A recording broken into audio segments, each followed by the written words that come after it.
Edward Snowden, who has been a fugitive from justice for a long time now, is warning people in the United States where he can't come back. Beware of OpenAI.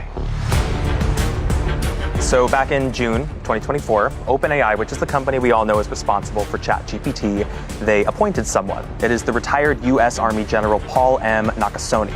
He was overseeing their safety and security. He was in the NSA, right? Yes, he was. Artificial intelligence is always in the front of my mind. How do we take a look at a transformative technology such as AI and ensure that it provides our nation the opportunities that will be resident not only in our national security, but also in our ability to maintain our economy?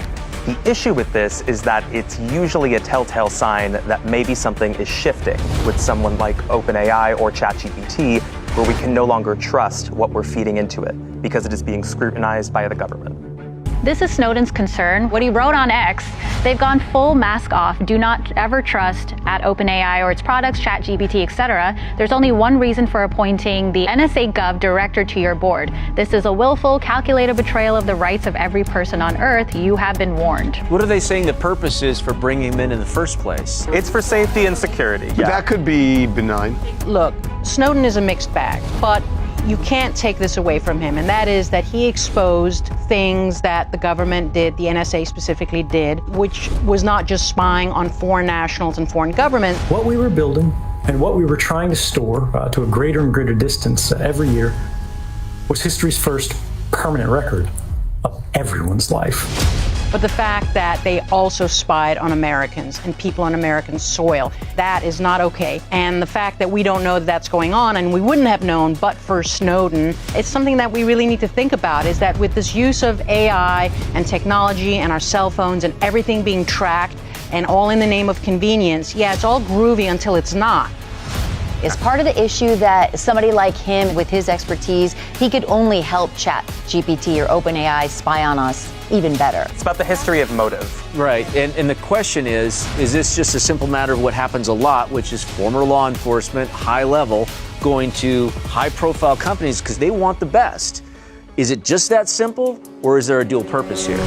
Part of the argument, too, is that here's a guy who's already shown that he will violate the rules. So when Nakasone has already shown that he really doesn't have the ethics, and now he's in the private sector, what does that mean? Why are you saying he has ethical issues? Because Snowden exposed that the NSA was spying on American telecommunication, Americans. The U.S. government had stopped caring about what they should do, and instead were pursuing as aggressively as possible what they could do. The problem is that we're trusting them to keep our information private, and with someone like Nakasone in place, that's jeopardized. I know what you're saying, but eventually there's going to be no way to protect that, because the sophistication of technology is going to overtake anything you can do. Anyone who knows anything about technology is going to be concerned about this. Well, unless you kind of wave the white flag and just say there's not going to be any privacy in the foreseeable future. There isn't privacy already. It's already gone. But if you think about the information they could collect and why it's potentially damaging, you have to look at it like a search engine, right? The things that we put into Google or Bing or OpenAI, that is some of the most secretive, sensitive information to us personally. These are things we don't share with our families or even with our doctors or with our partners. Some of those things can be really damaging or really warping to someone's perception of you if they are used in the wrong way. Oh, if you saw my Google searches, that's it. Clink, clink. I mean, Damn! It's just research. It's research for my job.